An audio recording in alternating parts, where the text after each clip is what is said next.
so now that we have all of the suspension taken care of, we're working on dressing the turnkey engine from Roush and Mazda. We did order some new gaskets for some of the parts that we got, as well as some of the old stuff that we're reusing.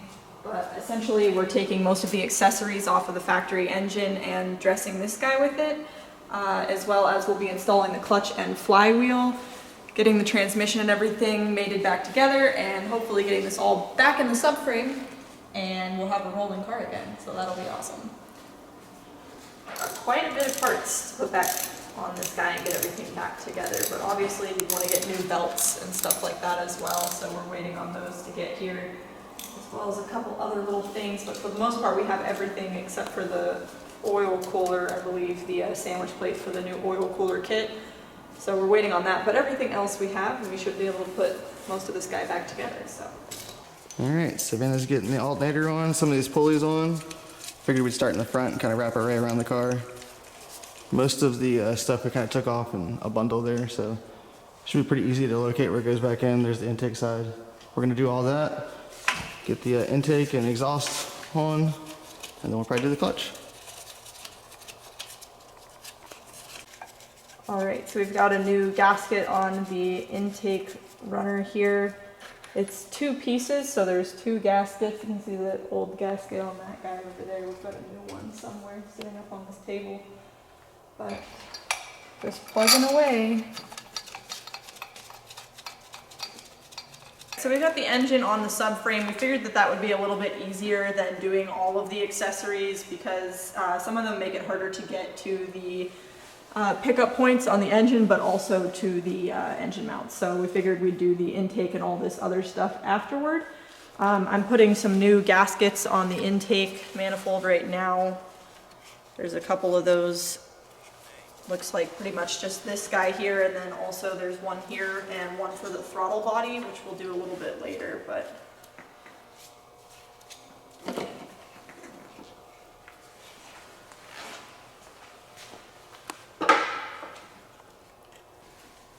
All right, we've got the intake on. Savannah's getting the thermostat tightened down. A little tight fit down there, so we had to loosen the intake back up a little bit, but she's starting to come together. all right, so before we do the clutch and flywheel, we are going to put on the new header from Cook's. So It's kind of an interesting gasket, so just make sure you pay attention to that. It's pretty.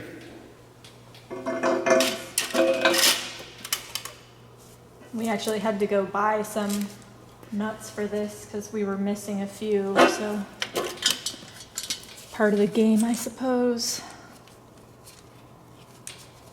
Starting to look like an engine. As you guys can see, we got the Cook's header on. Most of the accessories on the engine are on it now. Savannah's back here getting the ACT clutch ready. As you guys can see, we are reusing the factory flywheel. You can buy a new one. There's not a whole lot of damage to it, so we actually didn't even get it cut. There wasn't a whole lot of mileage on this car. So we're gonna reuse it, see how it works. Savannah's over there making a bunch of noise on wrapping Christmas gifts. I am not doing. The ACT clutch is part of the Spec MX-5 package. Obviously everything on this car is the same on every single car that's being built. So ACT came on board and got us this pretty little clutch. So Savannah's gonna put it together now. So the kit came with a new pilot bearing, but because this is a turnkey engine, it already had one in there. We just verified that they were the same diameter, and they both have like the little needle bearings on the inside of them, so they're the same style. But we're gonna go ahead and mount up the old flywheel now.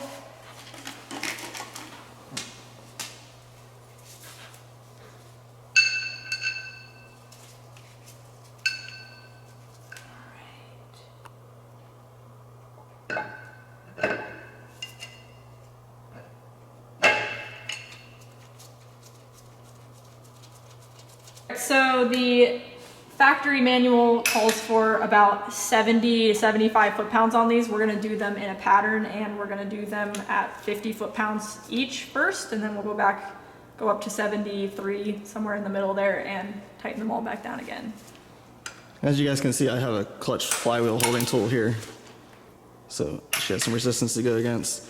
We've also cleaned up the flywheel since we reused the stock one.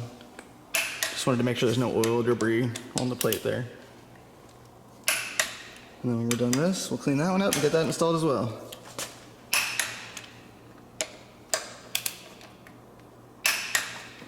All right, now we'll jump this up to 73-ish, somewhere in the middle there. All right, Savannah's finally putting the ACT clutch on. Make sure you guys put a little red grease or some sort of grease in the pilot bearing there. And Savannah and I are trying to figure out what to torque the pressure plate to the flywheel at. The factory torque specs say up to like 19 foot-pounds, but the ACT stuff for the size of the bolts that we have says 50. I think that's if you're using their bolts, but since we're using the factory flywheel and factory bolts, we're just gonna kind of stick to about 20. All right, now we're torquing the pressure plate on. Don't mind the weird angle, I've got to hold the flywheel while she does this. Again, we ended up doing, what did we do, 20, 25? 25. 25 foot-pounds, which is not much. So we just got the old throwout bearing off, greased this up, and got the new one on there. So kind of just have to finesse the clutch fork around until we can get this guy off of there. So, we're gonna grease the input shaft as well as we greased the splines over there. So We got the transmission in. I would have filmed it, but I lost the camera momentarily, and it was all hands on deck. It's kind of a pain because this transmission, most of it's bolted on the left-hand side, which is kind of abnormal to what we're used to. On the right-hand side, there's not a whole lot, because we use that through bolt there just to pull it flush. But Savannah's getting the slave cylinder on now, and then we should be able to put this thing back up into the car here shortly. We've got the transmission, made it back up to the new engine, and everything ready to go back in, hopefully. So we did our best to line this up, but obviously there's going to be some shimmying involved to get these studs down on the subframe again, but hopefully it doesn't give us too much trouble. Before we get everything back in there all the way, we're going to reconnect the harness. You guys might remember when we pulled the engine out, we kind of had to lift the subframe out of the car to clear some space to get to some of the connectors on the back of the engine here. So we need to do that before we put everything back up. So otherwise, it should be pretty straightforward, I hope. You forgot one difficult thing. The steering shaft. Oh yeah, the steering column was a total pain. So that's gonna be fun too. Yeah, that I mean, I wish I had like words of advice for you guys. Maybe I will after this, but right now, just gonna wing it. And it's gonna be a lot of just finessing to get that guy back in there, but whatever. Still gonna get it done today, hopefully. All right, I think we have everything on. We went ahead and put the shocks, the front shocks in so that we don't have to do that later. Had to take the sway bar off to get those guys in, but otherwise pretty much ready to go. You can see the studs are already starting to go through the subframe, so keep on kind of just bumping this guy down a little bit, letting it work its way there. We're gonna have to clock. Now the reason we put the shocks in first is because, as you guys can see, we've kind of bound up the subframe here so the arms can't move the way we have it on the blocks. So that was the reason we did that. Getting everything to line up with the transmission brace attached was quite a pain. A lot of people recommended doing those things separately. We did eventually get it, but it required a lot of jacks and a lot of up shimmying. and down and shimmying and side to side. So it wasn't really fun, but it was doable. So. All right, I'm gonna put the camera down so I can help her, but we'll show you guys video when we're done. Everything's in, so nobody died. But we still have to put the drive shaft back in and the exhaust and a couple other things before this thing goes back on its own wheels and rolls. But yeah, that wasn't as bad as we expected. This was not fun because, as you guys saw, like the diff hinges up here, so getting the diff and this to line up while also lining up these two studs, or these four studs on the subframe, was kind of a pain, but eventually it worked out. But yeah, it was pretty cool. Everything's in, and that was not as hard as we thought it would be. But now we have to do wiring stuff. And I'm really not looking forward to that.